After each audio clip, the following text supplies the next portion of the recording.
Hello everyone, Rogue Leader here, back with another video, and today we have my first ever comparison on this channel.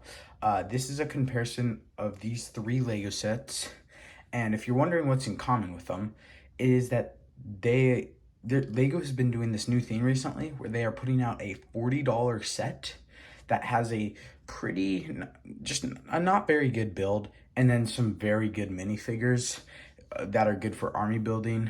So I thought I'd do a comparison of the three they've made so far, being the AAT from 2020, the Armored Marauder from 2021, and the Republic Fire Tank from 2022. So yeah, let's get started.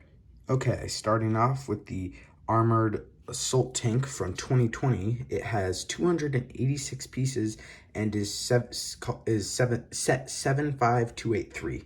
It comes with 4 minifigures, being Ahsoka, a 332nd clone trooper, and 2 battle droids. Next up, we have the set 75311, the Imperial Armored Marauder, also costing $40, released in 2021 with 4 minifigures, being Grief Karga, an Imperial Mortar Trooper, and 2 Stormtroopers. And finally, we have the Republic Fighter Tank from 2022, set 75342, with 262 pieces. This set comes with 6 minifigures, being a Mace Windu, 187th Clone Commander, 2 187th Clone Troopers, and 2 Battle Droids. Alright, for the first set, the AAT, it came with 4 minifigures. First up, we have Ahsoka. She comes with 2 blue lightsabers, and at the time, she was brand new, but she has since come in another set. If I can get it off. She does have 2 faces, one kind of smiling, and one a little more intense. Next up is the 332nd Trooper. He uses the exact same torso, legs, and head as a 501st Trooper. Only difference is this Ahsoka-themed helmet. We also got 2 battle droids. Funny enough, on the box it calls one of these a battle droid, and one of these a AAT driver battle droid, so like a pilot. But there's literally nothing different from them. And they are also the exact same as the Kashyyyk battle droids we got in 2019. Next up, we got the Imperial Armored Marauder minifigures. We got Grief Karga with a brand new everything except for the hairpiece. This is unique and not the same one from the Razor Crest. I like the continuous print onto his legs. Next, we have the Imperial Mortar Trooper. He comes with a pauldron, backpack, and is basically the same as a Stormtrooper except with a few yellow markings. And underneath, you'll find this face that is used quite often. Next up, we have 2 Imperial Stormtroopers. These are actually kind of unique. This one has a kind of angry expression. They both have 2 different faces, so you can see there. So, yeah. And they're okay. I wish they would have used the original, or not the original, I guess the original Stormtrooper helmet. I don't like these new ones, but that's a different topic. And next up, what I think is the best minifigures is the sorry, get that out of the way, is the Republic Fire Tank. This comes with a whopping 6 minifigures compared to the other 2 sets that just had 4. We have Mace Windu, who is without a doubt the best Mace Windu we've ever gotten, coming with arm printing, leg printing, and overall just a very good minifigure. And yeah, it's very similar to the Republic gunship, UCS Republic gunship. The only difference is it comes with arm printing. Then we got our 187th Clone Commander. He comes with a longer rifle, the Clone Airborne Trooper helmet, the regular clone face that they've been using in recent years, and a printed waist cape. I really wish it would have been a cloth, but it's okay that's not, I guess. And then we got 2 187th Troopers, exactly the same. Got the same expression and do look very good. And then, of course, we have 2 battle droids, and that's nothing new. Next up for the builds. So we got, obviously, the AAT, Armored Marauder, and Republic Fire Tank.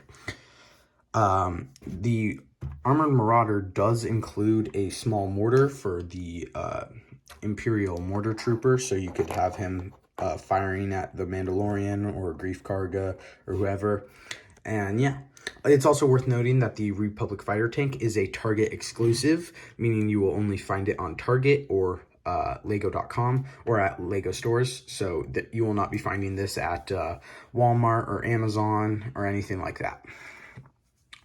But yeah, so in terms of playability, the Armored Assault Tank, or the AAT, can swivel this top part 360 degrees, and this cannon can go up and down. These cannons on the side can also move from side to side, and it does have some plates on the, or some like, I forget what these are called, but basically they make it slide easier across the surface.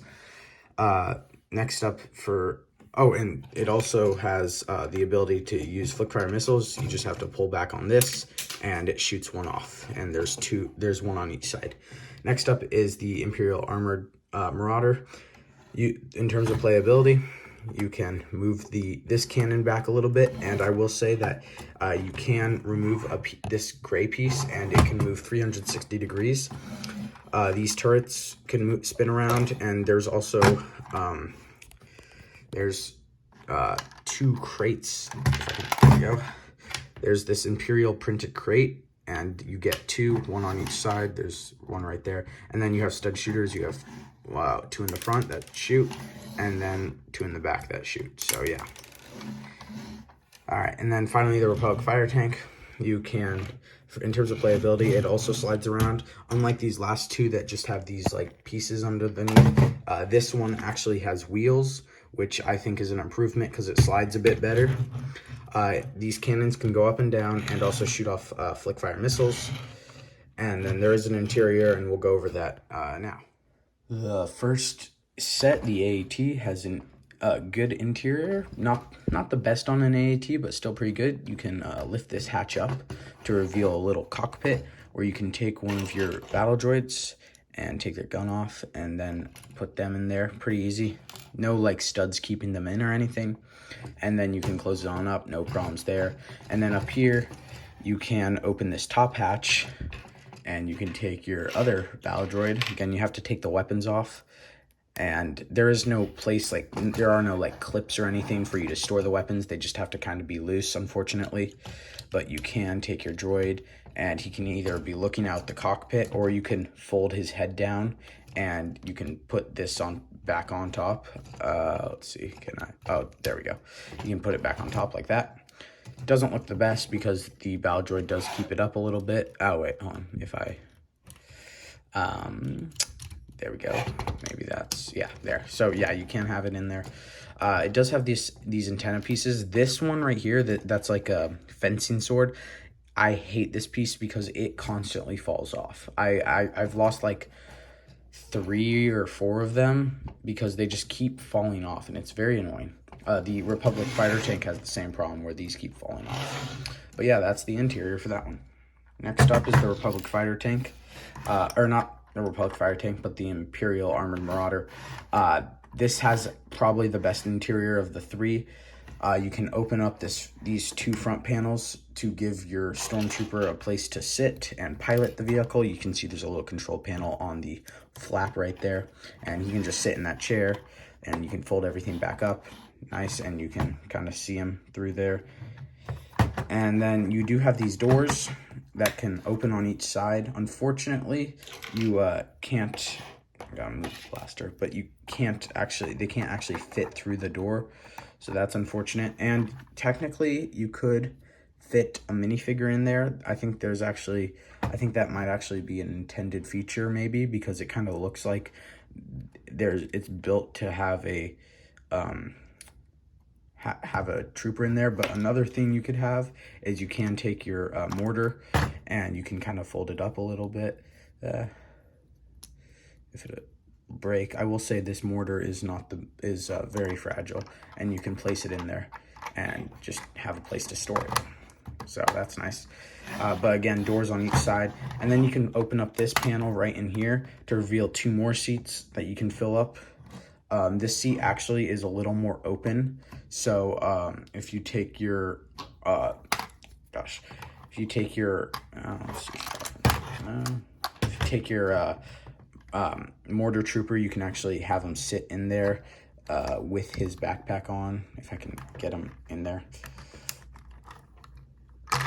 I cannot get him in there, but they do have a space for him so he can sit in there. And then back here you can pull this down and you have a seat for a gunner, so you can take your other stormtrooper and put him in there, and you can you can see him through the back window, and he actually moves with the turret on the top. You can see that there's just a panel in the back or whatever.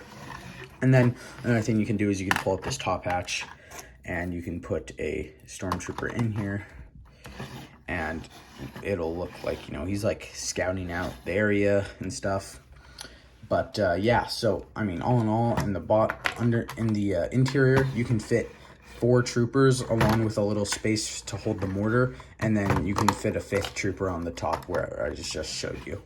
Next up is the Republic Fire Tank's interior. It's pretty big and open, but like again, it's only fits 2 minifigures. So you can take your one trooper and pull this panel down, and he's got a nice little area to sit. There you go. And you can close him back up, and he's ready to roll. And then you do have a little thing down here to pull down. It's like kind of like a boarding ramp. It doesn't really lead anywhere. You can't actually fit a trooper in there. I mean, you could technically just like cram him in there like that, but I mean, I don't know if anyone's going to be doing that. You can technically fit a second one down there. And then I just shot a missile on accident. You can pull this up. You have to pull it by the studs. There's no like handle or anything. We can pull that up to reveal a seat on the top.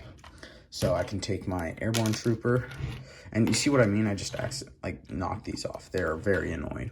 But you can have him either standing in there like that or sitting in it. I don't love the way it looks when he's sitting, but it's okay. And unfortunately, when you have him sitting down, it does not close like at all. Like, see, I just took him out there, and I just knocked the second sword thing off. But yeah, it just does not close with him in there. That's kind of unfortunate, but it's okay, I guess. But yeah, so those are the interiors. Now for the accuracy section. As I said earlier in the video, these $40 sets aren't very accurate, and so just starting with the AAT, there's a lot of problems with it. First of all, I believe these cannons are flipped from what they should be in the show. I believe the longer one should go on the top.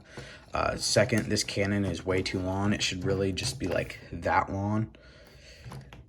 Also, there's apparently supposed to be a blue stripe back here. I never noticed that, but people say that that's a problem, so yeah, I guess.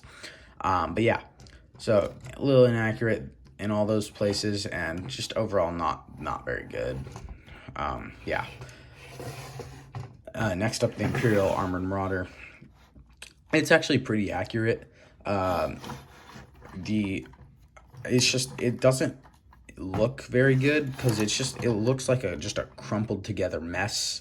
I mean, light gray, dark gray, exposed studs, covered up studs, random, just the fact that this just randomly goes up to 3 studs taller than the rest of the build and stuff. It just doesn't look that good, but it is also pretty accurate to it. I say it's probably the most accurate to these. It's just, I don't think I would have, it's light gray, dark gray, a bit of dark tan, black on the underneath. It's just, yeah. And then next up is the Republic Fighter Tank. Now, there are 2 versions of the Republic Fighter Tank in Star Wars.